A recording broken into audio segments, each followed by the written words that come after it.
NEET हो, SSC GD हो, CBSE का मुद्दा हो या फिर यूपी में लेखपाल या फिर यूपीएसआई हो, सब पर उंगलियां उठ चुकी हैं। किसी किसी में तो प्रूफ भी हो चुका है, लेकिन दोस्तों इस पर कोई बड़ा एक्शन नहीं हो रहा। बस क्या है कि बच्चे एग्जाम दे रहे हैं, पेपर लीक हो जा रहा है और उस पर फिर एक री एग्जाम का जो है नोटिस डाल देते हैं कि ये पेपर रद्द हो गया है, फिर से एग्जाम होगा।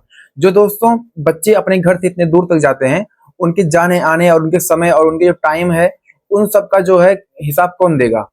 दोस्तों एक बात मैं कहूं, जो भी कोई सांसद विधायक किसी भी स्थान से लड़ता है चुनाव, अगर जीतता भी है तो दोबारा अगर चुनाव हो तो कोई जरूरी नहीं कि वही जीतेगा। तो क्या जरूरत है कि जो बच्चे दोबारा पेपर देने जाएंगे, हो सकता है इस बार उसका जो पेपर लीक हुआ है, जो पेपर रद्द हुआ है, उसमें उसका बेटर स्कोर था।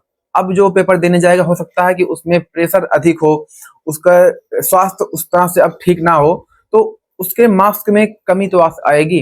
तो इसकी जिम्मेदारी कौन लेगा।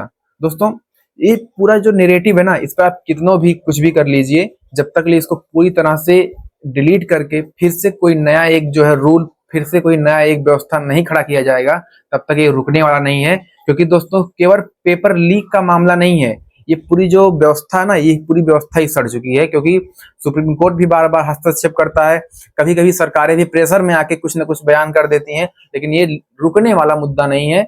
बहुत सारे कानून भी पास हुए हैं, लेकिन ये कभी रुकने का नाम लेता दिखाई दिया ही नहीं। हर एग्जाम के बाद कुछ ना कुछ उंगलियां उठती हैं। क्यों? क्योंकि प्रत्यक्ष रूप से दिखाई पड़ता है कि ऐसा संभव ही नहीं है जैसा कि रिजल्ट में कट ऑफ गया हुआ है।